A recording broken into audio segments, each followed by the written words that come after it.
지금 읽은 이 성경 말씀 여호수아 23장의 일부분인데, 여호수아가 이제 나이 많아 늙었습니다. 그리고 이스라엘 백성들은 이제 가나안 땅에 정착을 했고, 물론 앞으로도 해야 할 작은 전쟁들은 남아 있습니다만은 이제는 그 모든 땅들도 분배받았고, 가나안 땅에서 농사짓고 혹은 목축을 하고 도시를 건설하고 이제 사는 일들만 이제 남아 있는 것입니다. 지금 그런 상황에서 가나안 땅에서 보다 더 잘 살도록, 정말 복되게 살 수 있도록 여호수아가 참으로 염려하는 마음을 담아서 간곡하게 이스라엘 백성들에게 마지막 고별 설교와 같은 것을 하는 것입니다. 이스라엘 백성들 가운데서 특별히 장로들, 수령들, 재판장들, 관리들을 불러다가 그들 앞에서 했던 마지막 권면이지요.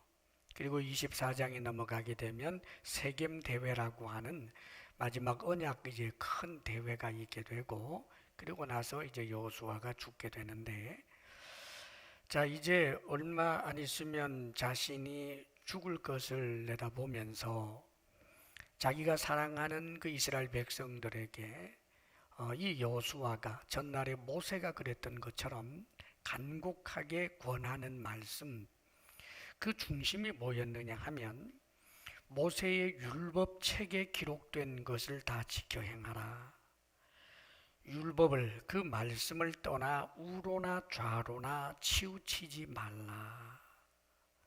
이것이 이제 간절한 그런 권면의 중심이었어요. 이 당시에는 성경은 이제 모세 오경까지만 있을 때죠. 모세에 의해서 기록된. 그러면서 나중에 점점 성경이 더 기록이 되면서 역사서도 기록이 되고 선지서도 기록이 되고, 그리고 나중에는 우리 주님이 오시고 또 주님의 증인들을 통해서 신약 성경이 기록이 되고, 그래서 오늘날 우리에게는 좌로나 우로나 치우치지 말고 그 말씀을 지켜 행하라라고 하는 것은 오늘날 우리에게는 이 66권 성경 전부를 두고 하는 말입니다. 물론 구약에 있었던 그 말씀들, 가령 지금 여호수아가 이스라엘 백성들에게 권면할 때 모세의 율법을 따라 행하라라고 할 때는 제사를 이렇게 지내라, 절기를 이렇게 지내라, 혹은 정결법은 이렇게 하라 등등의 이제 행위들도 많이 있었습니다. 물론 오늘날 우리들은 그렇게 하지 않아요. 왜냐하면 제사 제도와 같은 것은 예수 그리스도를 예표하는 것이었기 때문에 예수님이 오시고 난 다음부터는 더 이상 소를 잡거나 양을 잡아서 드리는 제사가 필요 없고, 또 우리를 정결하게 하기 위해서 손을 씻어야 된다든지 음식을 무엇을 먹고 무엇을 안 먹는 그 정결법을 통해서 정하여지는 것이 아니라 예수 그리스도로 말미암아 정결해지는 것이기 때문에 오늘날 우리는 그것을 행하지 않습니다.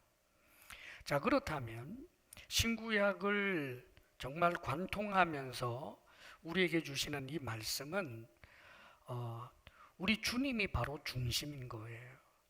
그리고 모든 성경의 중심 주제는 하나님을 사랑하고 이웃을 사랑하라는 것인데, 하나님을 사랑하는 것은 예수 그리스도를 믿음으로 하나님을 사랑할 수 있고, 역시 예수 그리스도를 믿는 그 믿음을 통해서 이웃도 사랑하게 되는 것입니다.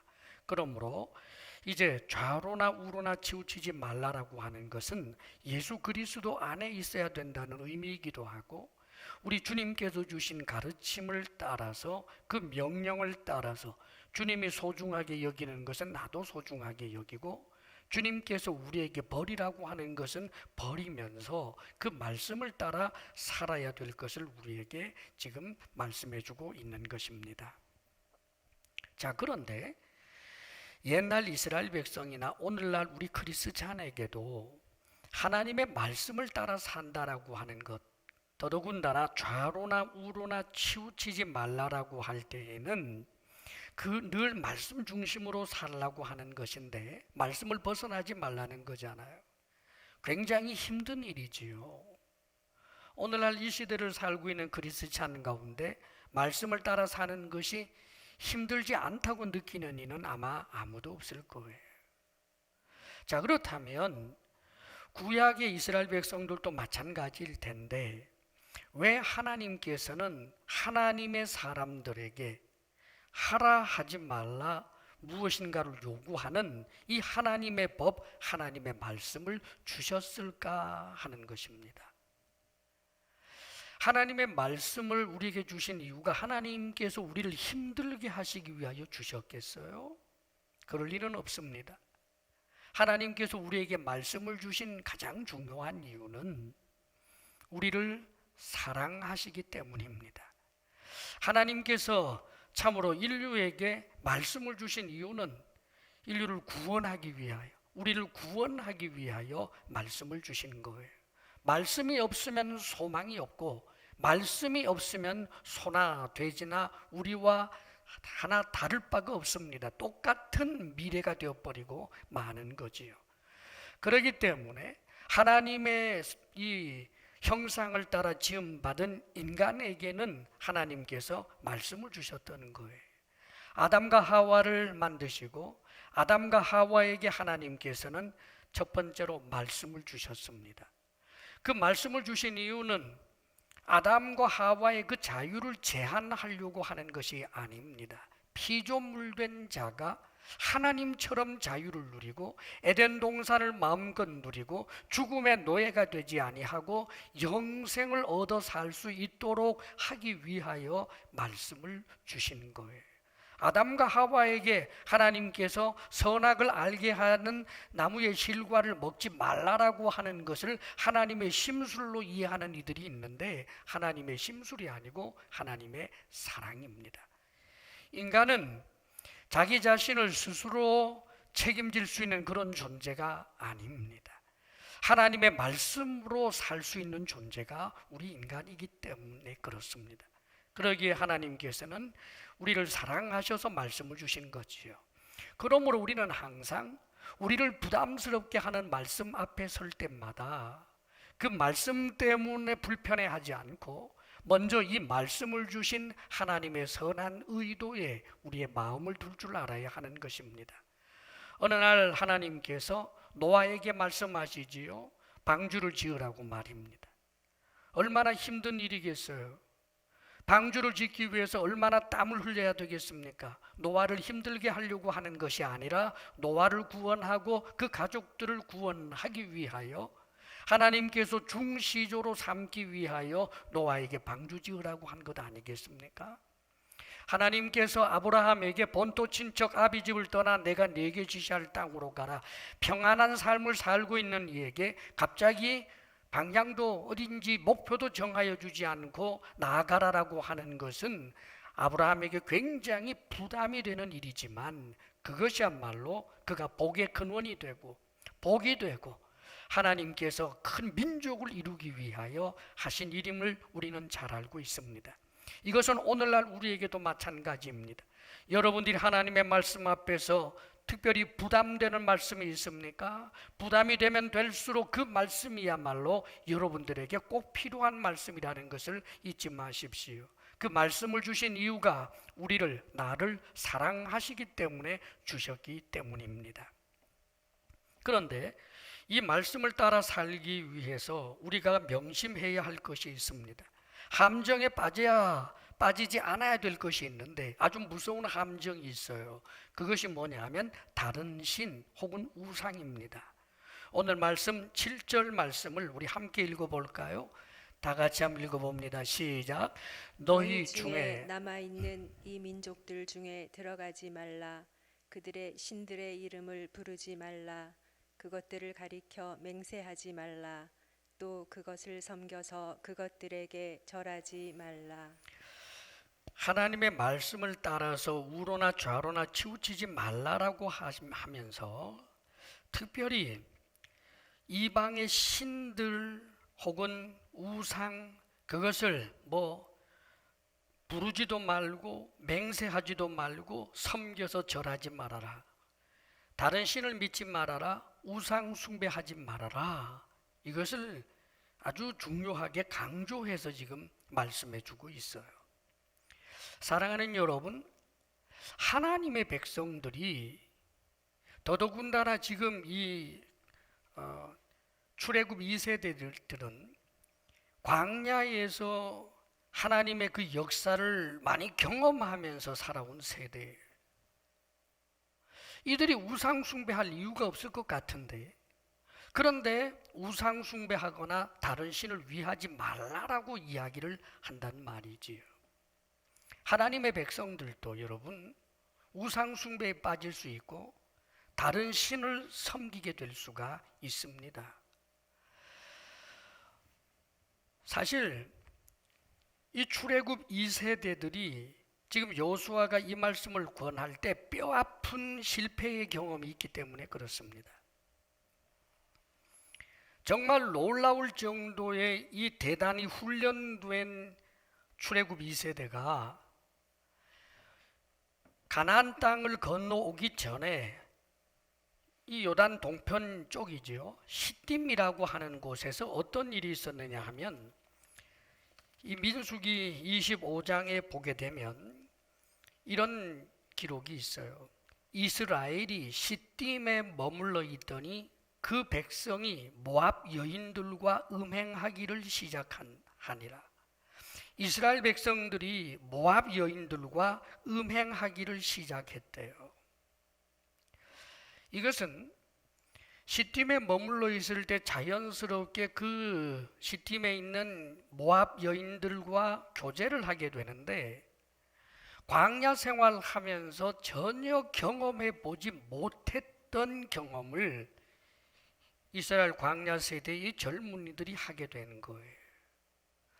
하나님의 말씀을 받은 이들은 성관계라든지 이런 것은 결혼 이외에는 조금도 생각해 본 적이 없었는데, 이 모압 여인은 다른 문화를 가지고 있기 때문에 성관계를 굉장히 복된 일로 여기고 즐거운 일로 여기면서 다가오더라는 말이지요.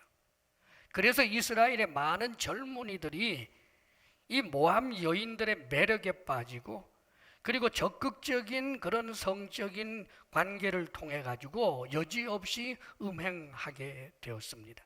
그런데 여러분, 여기서 음행으로 끝나지 않아요. 이 에로스적 사랑에 깊이 빠져들어가게 되면서 이 여인들이 자기하고 교제하게 된 그 이스라엘 남자들을 자신들의 신을 제사하는 자리에 초대하게 되고, 그래서 자신들이 사랑하는 이 이스라엘 남자들은 그 여인들과 함께 이방 여인들의 우상을 숭배하는 일들이 실제로 일어났습니다. 그리고 그 숫자는 대단히 많았고 심각한 일이 벌어졌던 것이지요. 사랑하는 여러분, 자, 하나님의 백성인데, 그것도 엄청난 하나님의 역사와 능력을 경험한 이들이 어떤 경우에 우상 숭배에도 빠질 수 있다는 것입니까? 정욕에 사로잡히게 될 때.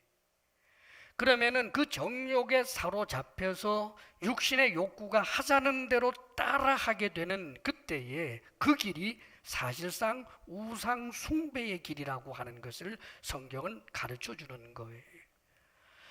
내가 정욕대로 산다라고 하면 우상 숭배와는 다르게 생각할는지는 몰라도 이미 그 정욕 자체가 그에게는 우상이 되어버린 것입니다, 여러분. 이런 내용은 이들에게만 있었던 것이 아닙니다. 이스라엘에 오고 오는 세대에 수많은 사람들이 이 함정에 빠지지요. 심지어는 다윗까지 빠진 적도 있고, 솔로몬의 경우는 우리가 너무나 잘 알지 않습니까? 일천번제를 통하여 하나님께 칭찬받은 사람, 엄청나게 하나님께 칭찬을 받았지만 하나님께서 칭찬과 더불어 주셨던 엄청난 부귀영화, 그래서 주변의 왕들이 부러워할 만한 그런 대단한 왕권을 가지게 되고 찬란하게 빛나는 명성을 얻게 되고, 그런데 그가 이런 명성들, 이런 부귀영화를 계속해서 지켜내기를 마음속에 생각을 했기 때문에 그가 하나님께서 주신 지혜를 좋지 못한 방향으로 쓰게 되니까 여러분, 지혜가 오히려 미련한 것이 되어버린 것 우리가 잘 압니다. 자구책을 하나님을 더욱 의지하는 대로 나아갔던 것이 아니라 솔로몬은 자신의 국가를 더욱 견고하게 지키기 위하여 정략 결혼이라고 하는 것을 하게 되지요. 정략 결혼을 합니다. 자신을 부러워하는 주변의 그런 국가의 왕들의 딸들, 공주들과 더불어서 결혼을 하게 되었는데, 정략 결혼을 했습니다마는 그 여인들 가운데 마음이 가는 여인이 있을 수밖에 없지요. 매력적이고 사랑스럽고, 그래서 그 이방 여인과 정략적 결혼을 했지만 진심으로 사랑하게 되게 됩니다. 뜨겁게 사랑하게 되면서 소위 사랑에 빠졌다라고 그러지요. 사랑에 빠지니 그 이방 공주, 자신의 아내가 된 그 여인이 원하는 것, 그가 섬기고 싶은 신을 인정해주고 공주를 위하여 신전을 지어주기도 하고 그 공주의 마음을 더욱더 즐겁게 해주기 위하여 자기 자신도 함께 나가서 우상 숭배하는 일을 하다가 결국은 그의 믿음을 완전히 잃어버리게 된 것을 성경은 말씀해주고 있는 것입니다. 사랑하는 여러분, 결국은 우상 숭배라고 하는 것은 정욕과 더불어서 세상을 사랑하는 것을 말하는 거예요. 하나님이 아니라 다른 것들을 사랑하고 더 귀하게 여기고 가치 있게 여기는 이것이 모두가 다 우상이 되는 것이고, 그것이 곧 하나님 앞에서는 음란한 우상 숭배자가 되는 것입니다. 실제로 이스라엘 백성들, 여호수아가 이렇게 말씀을 전했습니다. 절대로 우상 숭배하지 말라고 그랬어요. 세월이 흘러갑니다. 그러나 우상 숭배하는 일들이 이스라엘 백성들 가운데서 서서히 나타나게 되고, 나중에 북왕국 이스라엘은 온 나라가 우상 숭배의 나라가 되었기 때문에 하나님께서 멸망시킵니다. 남왕국 유대도 저 북왕국이 멸망하는 것을 보면서 반면 교사로 삼았어야 합니다만, 그럼에도 불구하고 그들에게도 우상 숭배가 점점 일어나게 되고 우상 숭배의 그 문화 풍조가 점점 확대되면서 나중에는 남왕국도 멸망하게 되어버리고 말지요. 그런데 왜 그렇게 우상 숭배했을까요? 재물입니다. 가나안 땅에 살면서 저 이방 사람들이 우리들보다 농사가 더 잘 될 때가 있습니다. 저 이방 사람들이 장사를 하는데 하나님을 섬긴다는 자기들보다 더 잘 되는 것을 볼 때가 있습니다. 왜 저들이 더 잘 되는가? 왜 저들 양들이 더 저렇게 새끼를 잘 낳는가? 아, 저들이 심기는 풍요의 신 바알신을 섬겼기 때문이구나.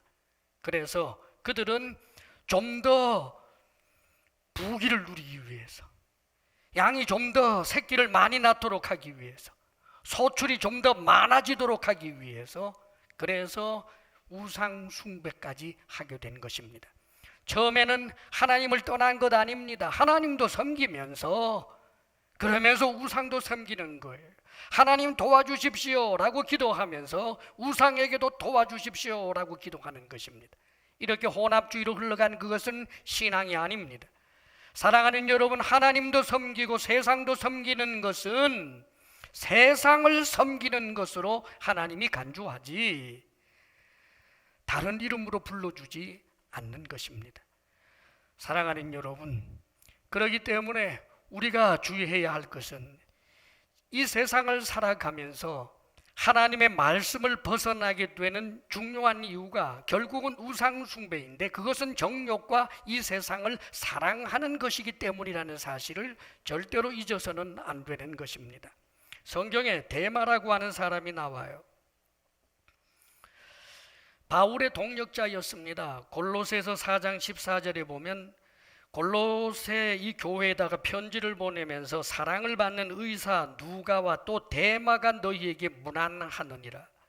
감옥에서 지금 골로새서 이 편지를 쓰면서, 골로새 사람들을 향한 편지를 쓰면서 함께 자신을 도와주는 사람이 의사 누가 그리고 데마라고 하는 뜻이지요. 빌레몬 1장 24절에도 보면 비슷한 말씀이 나옵니다. 나의 동역자 마가 그리고 아리스다고 데마 누가가 문안하느니라. 항상 이 데마가 사도 바울과 함께 복음의 일꾼이 되어서 감옥에 갇혀 있는 이 바울도 돕고 하면서도 끊임없는 그런 복음의 일꾼이었고 동역자였다는 말이지요. 편지를 쓸 때 그 이름을 거론할 만큼 말입니다. 칭찬해 주고 싶을 만큼 말입니다. 그런데 여러분, 디모데후서 4장 10절에 보면 데마는 이 세상을 사랑하여 나를 버리고 데살로니가로 갔고 이렇게 되어 있습니다. 세상을 사랑해서 바울을 버렸다, 주님을 버렸다, 그 뜻입니다. 사실 데마 입장에서는 떠나갈 수밖에 없었던 개인적 처지와 형편들이 분명히 있었겠지요. 늘 감옥에 갇혀 있기만 한 그런 바울의 모습을 보니까 미래가 너무 불투명해 보였고 두려웠을 수도 있겠습니다. 끊임없는 헌신, 끊임없는 충성만 요구하니까 너무너무 힘들었을 수도 있겠습니다. 자신의 가족, 아들, 딸, 부모, 형제 보고 싶었을런지도 모르겠습니다. 저 세상 사람들은 안락한 삶을 사는데 나는 왜 허구한 날 이렇게 복음을 전하며 이렇게 비루하게 살아야 하는가 자괴감이 들었을런지도 모르겠습니다. 사랑하는 여러분, 데마에게 너 왜 그랬니 하면 그가 할 말은 천 가지 만 가지 많았을런지도 모르겠습니다. 그러나 성경은 단 하나로 요약합니다. 세상을 사랑했다고요. 세상 사랑하는 것 말입니다. 정욕을 사랑하는 것 말입니다. 자신의 욕구를 사랑하고 자신의 꿈을 이루는 것만을 사랑하는 것 말입니다. 이게 우상이라는 뜻입니다, 여러분. 그래서 이런 우상이 우리로 하여금 하나님의 말씀 앞에서 좌로로 치우치고 우로로 치우치게도 만드는 거예요. 내가 하는 일의 정당성을 확보하기 위하여 하나님의 말씀을 비틀어서 어떤 때는 좌로 가고 어떤 때는 하나님의 말씀을 파내고 없애서 어떤 때는 우로 가는 것입니다. 실제로 성경에 삼손의 경우를 보게 되면 이 삼손이 아주 용감한 사람이었습니다. 하나님의 말씀을 우습게 여기는데 용감했어요. 나실인으로 하나님께 부름을 받았고 나실인으로서는 만져서는 안 될 것, 먹어서는 안 될 것 있습니다. 시체 같은 것 말이지요.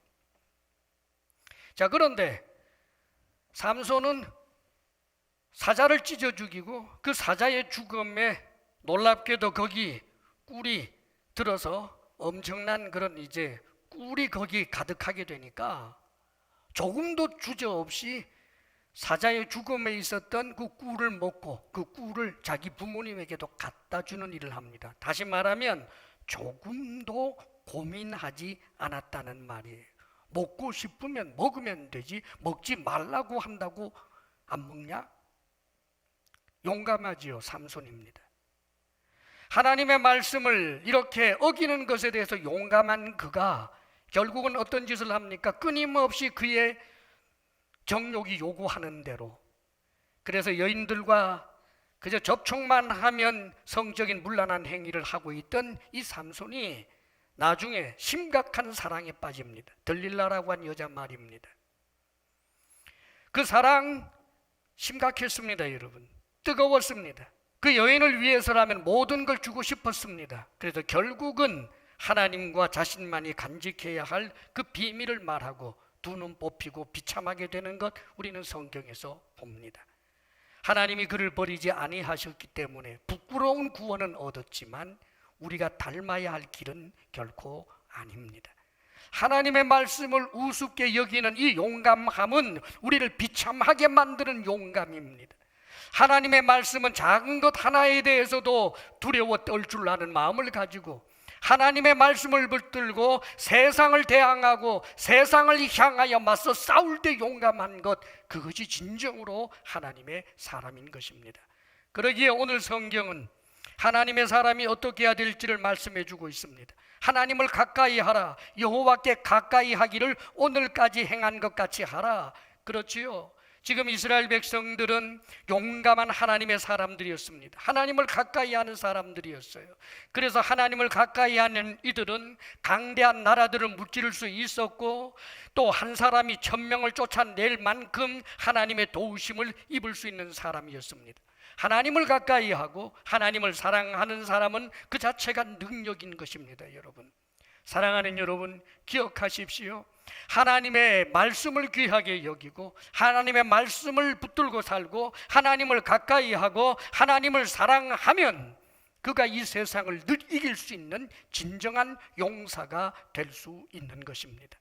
오늘 성경 말씀에 보면 15절 말씀에 우리에게 정말 간곡하게 그러나 충격적으로 말씀해 주시는 내용이 있습니다. 15절 말씀을 우리 같이 한번 읽어봐요. 15절 다 같이 시작.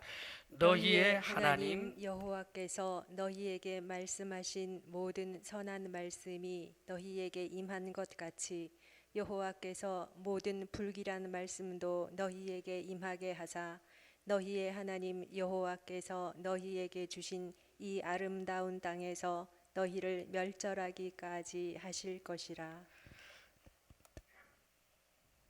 너희에게 말씀하신 모든 선한 말씀이 너희에게 임한 것 같이, 하나님께서 가나안 땅을 주신다라고 하셨고 저 가나안 족속들을 몰아내게 하신다고 하셨고 그 선한 말씀이 너희에게 임한 것 같이, 사랑하는 여러분, 하나님께서 우리에게 주시는 선한 말씀들, 그 약속들은 반드시 이루어집니다. 여러분, 그러나 이 선한 말씀만 이루어지는 것이 아닙니다. 여호와께서 모든 불길한 말씀도 너희에게 임하게 하사, 다시 말하면 신명기 28장에 하신 말씀처럼 하나님의 말씀을 따라 살게 되면 길에서도 복을 받고 집에서도 복을 받고 어디에서나 복된 사람이 되고, 반대로 하나님의 말씀을 업수히 여기고 하나님의 말씀을 벗어나 살게 되면 집에 있어도 저주고 밖에 나가도 저주고 항상 저주의 사람이 될 수밖에 없다라고 하는 엄중한 하나님의 말씀이 있었던 것을 지금 생각하면서 아마 여호수아가 이 말씀을 선포한 줄 압니다. 우리 예수님도 그래 했습니다. 여러분, 이 말씀의 진정한 성취가 되시는 우리 예수님, 모든 말씀의 진정한 근본이 되시는 우리 예수님, 우리 주님께서 이 땅에 오셔서 말씀하셨습니다. 그분은 참으로 말씀의 근본이라고 하는 것, 다시 말하면 그분이야말로 영원한 하나님의 말씀이라고 하는 것을 증명하시기 위하여 당신이 하신 말씀이 하나라도 땅에 떨어지게 한 적이 없습니다. 증거를 보여주셨습니다. 나사로야 나오너라 그러면 죽은 나사로가 나옵니다. 달리다굼 그러면 죽었던 소녀가 살아났습니다.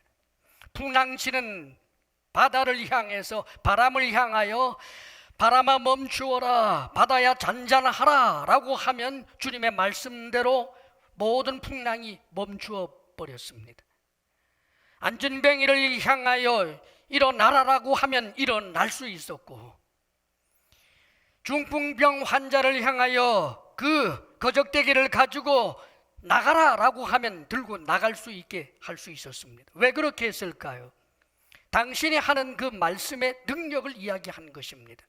그런데 그 입으로 주님께서는 미래에 대하여 이야기하십니다.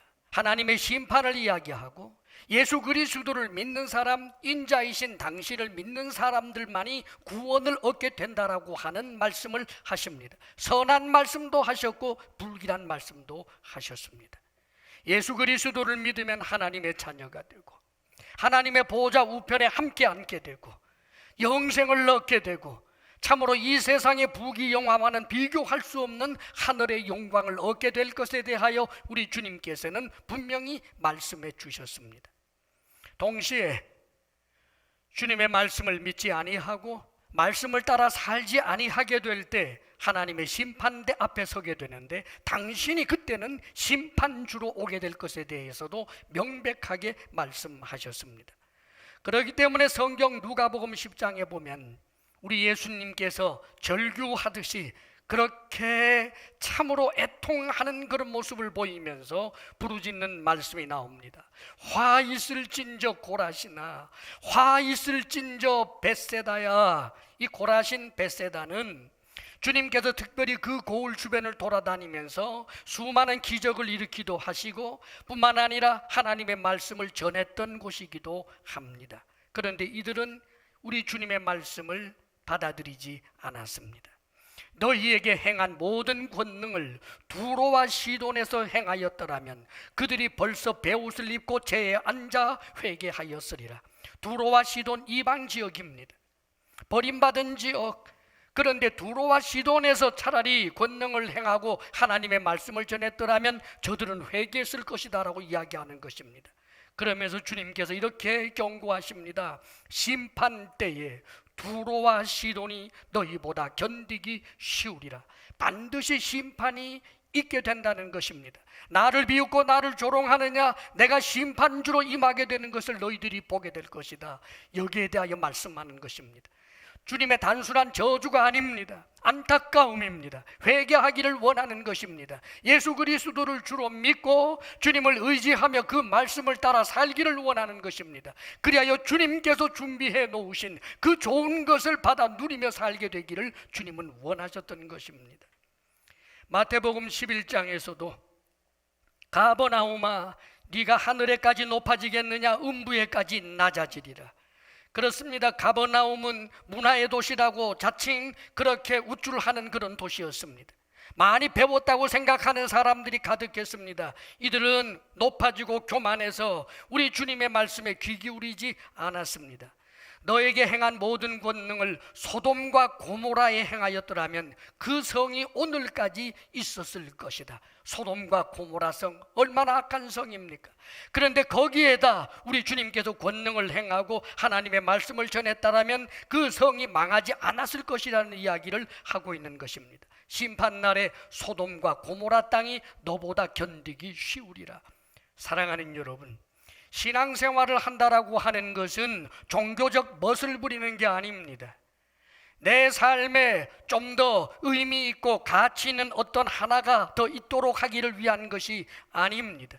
내가 소중하게 여기는 것이 10가지가 있는데 그 중에 한 가지 신앙생활 그런 것 아닙니다. 취미생활 그런 것 아닙니다. 생과 사의 문제입니다. 영원한 영광인가, 영원한 심판인가. 사랑하는 여러분, 우리가 예수 그리스도를 믿는다라고 하는 것은 그런 의미라는 것을 잊지 마십시오. 지금 우리가 신앙생활하는 것이 대단히 어려운 때에 접어든 것을 잘 압니다. 사랑하는 여러분, 환경에 약간의 어려움이 있어도 우리의 신앙생활이 얼마나 비틀거리는지 모릅니다. 그러나 기억하십시오. 아직도 멀었습니다. 이것보다 훨씬 더 힘들어져서 예수님을 믿게 되면 경제적으로 내려놓아야 할 것들, 포기해야 할 것들이 산더미처럼 많아지게 되는 그때에도 우리는 예수 그리스도를 믿는 믿음을 지켜내야 하는 것입니다. 예수님을 믿음으로 인하여 우리의 목숨까지 위협받는다고 할지라도 사랑하는 여러분, 그럼에도 불구하고 우리는 예수 그리스도를 믿어야 하는 것입니다. 사랑하는 여러분, 우리가 이 땅을 살아갈 때 우리가 예수 그리스도를 믿는 이유가 언젠가 우리에게 주어질 영원한 하늘나라의 보화, 거기에만 초점 맞춰져 있는 것은 아닙니다. 가장 중요한 것은 그것이 맞습니다. 그러나 그뿐만 아니라 우리가 이 땅을 살아낼 때에도 이 땅을 보다 더 쉽게, 보다 더 힘있게 살아낼 수 있는 것은 하나님의 말씀을 따라 사는 것입니다. 하나님의 말씀을 따라 사는 것은 그리스찬으로 하여금 이 험한 세상을 오히려 더 힘있게 살아낼 수 있는 능력입니다. 주님을 가까이 하고 주님을 사랑하고 말씀을 따라 살아가는 것이 이 세상을 더욱더 힘들게 만드는 것이 아니라 오히려 세상을 이기게 만든다는 사실을 잊지 마십시오. 다만 우리 속에서 탐욕을 덜어내고 우상 숭배의 그 마음들을 덜어내고 주님 주시는 말씀을 우선으로 삼아 사노라면 사랑하는 여러분, 우리는 가난의 자리에서도 주님을 노래하고 참으로 존귀한 위치를 주었다고 할지라도 그것이 우리로 하여금 죄짓게 하지 아니하면서 이 땅을 보다 더 가치 있고 보람 있게 살게 될 것입니다. 사랑하는 여러분, 그렇게 살다가 언젠가 주님 앞에 서게 될 때 우리는 얼마나 복되고 복된 사람이겠습니까? 하나님의 말씀 안에 살아서 하나님 앞에 복 있는 이들이 되시기를 주의 이름으로 축원합니다. 기도하겠습니다. 사랑하시는 아버지 하나님, 참으로 주님께 감사드립니다. 코로나가 만연하고 이 세상에 진정한 크리스찬, 주님을 위하여서는 자신의 목숨까지도 내어놓을 만큼 하나님 믿음의 길을 걷는 사람들이 적어지는 이때에 아버지여, 우리가 스스로를 단속하여 이 세상보다 주님을 사랑하게 하시고 주님을 가까이 하며 살아가는 우리들이 되게 하여 주시옵소서. 거룩하신 아버지여, 우리가 이 땅에서 능히 살아낼 힘을 허락해 주소서. 예수님 이름으로 기도합니다. 아멘.